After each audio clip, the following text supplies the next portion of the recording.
My name is Ada, and this is my story. My life took an unexpected turn. As a prostitute, I was determined to provide for my younger brother Emeka. Everything changed when I encountered a king. He saw potentials in me, beyond my circumstances, and offered me a new life as his queen.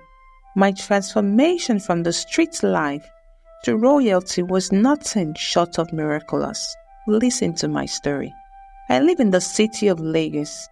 I have seen better days, but life has dealt harshly with me, forcing me into a profession I had never imagined for myself. I was a prostitute, but beneath the surface of my current life lay a heart full of dreams and a spirit unbroken by my circumstances. My journey into the shadows of Lagos began when I was just 16. My parents had died in a tragic car accident, leaving me and my younger brother Emeka to fend for ourselves, with no family to turn to and no means of survival. I had reluctantly taken to the streets, using my beauty as a means to provide for my brother. Despite the stigma and danger, I had done my best to keep Emeka in school and away from the same fate.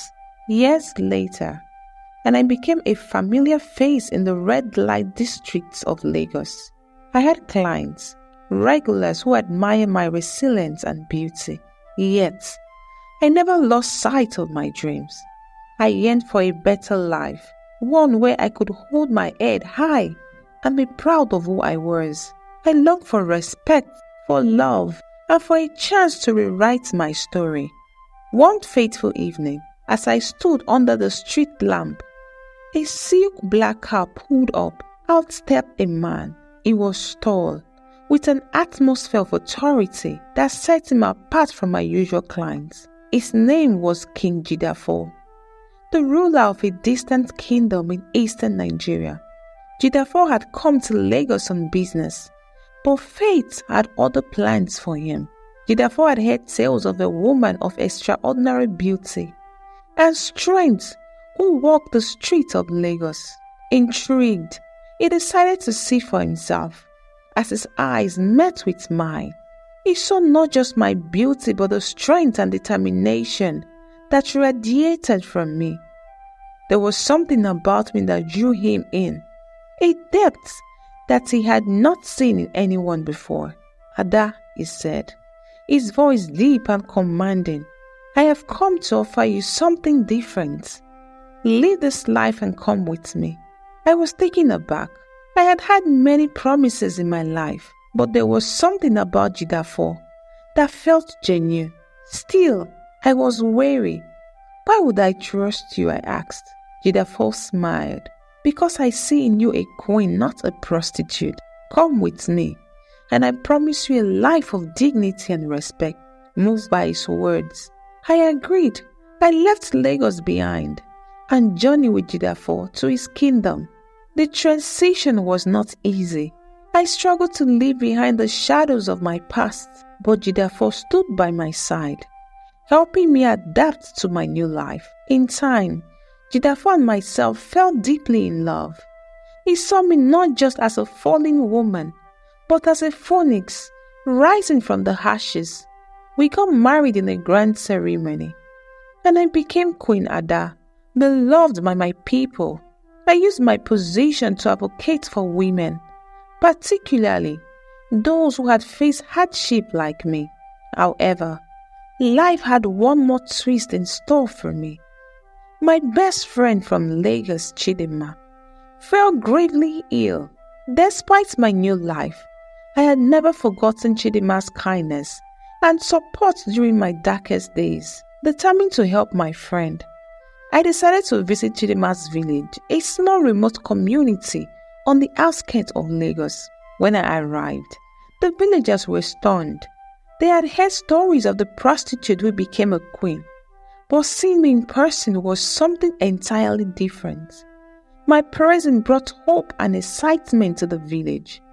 I found Chidinma in a small fragile hut. "Chidinma," I said, tears wailing in her eyes, "I have come to take you to my kingdom. You will receive the best care and you will recover quickly.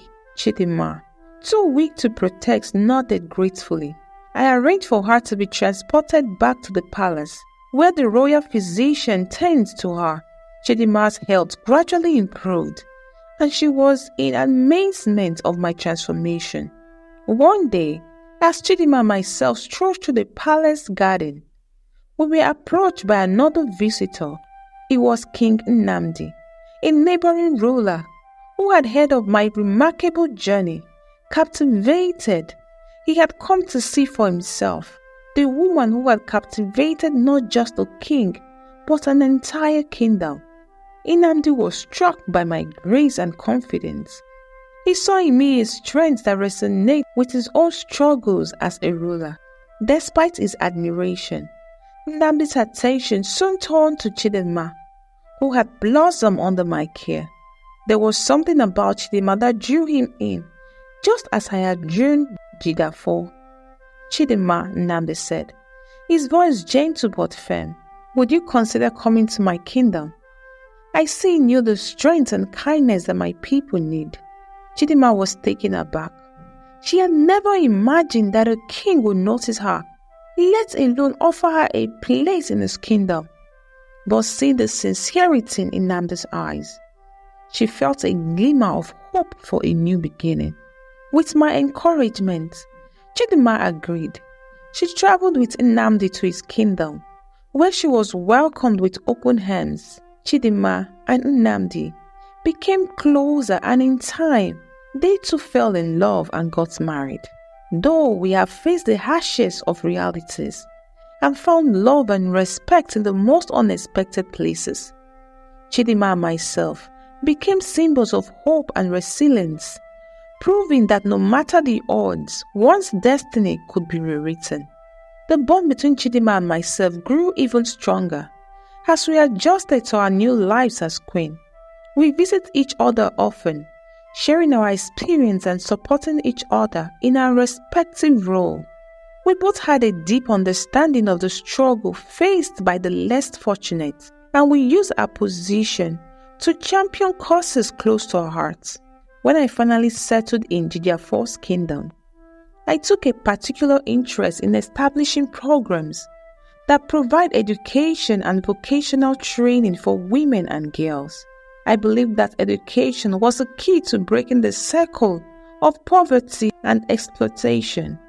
With the king's support, I set up schools and workshops, ensuring that every girl in the kingdom had an opportunity to learn and grow. One day, as I was visiting one of the schools I had established, I met a young girl named Ifunanya.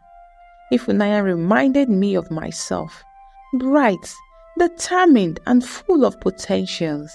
However, Ifunanya's family was struggling, and the girl faced many obstacles in her pursuit for education. I saw in her a chance to make a real difference. Ifunanya, I said, kneeling down to speak to the girl at eye level, I want you to know that you can achieve anything you set your mind to. I would personally ensure that you have everything you need to succeed. With my support, Ifunanya thrived. She excelled in her studies and in time became a leader in her community. My heart swelled with pride as I watched the young girl grow into a confident and capable young woman. My effort was gaining recognition beyond the borders. Delegates from neighboring kingdoms came to learn from my initiatives, and I became a respected figure in the region. My transformation from a woman of the streets to a reference queen was a testament to my strength and resilience. They therefore often marvel at my impact. You have brought so much light to our kingdom, he said one evening as we walked through the palace garden. I am so proud of you, Ada. I smiled, my heart full of joy. I could not have done it without your support, therefore. Together, we are stronger. Our story spread far and wide, inspiring countless others to believe in the power of love, redemption, and the indomitable human spirit. And in the kingdom of Jidafor and Nnamdi, lived happily ever after. Our past, but a distant memory, our future bright and full of promises. Thank you for watching. See you on my next video. Bye.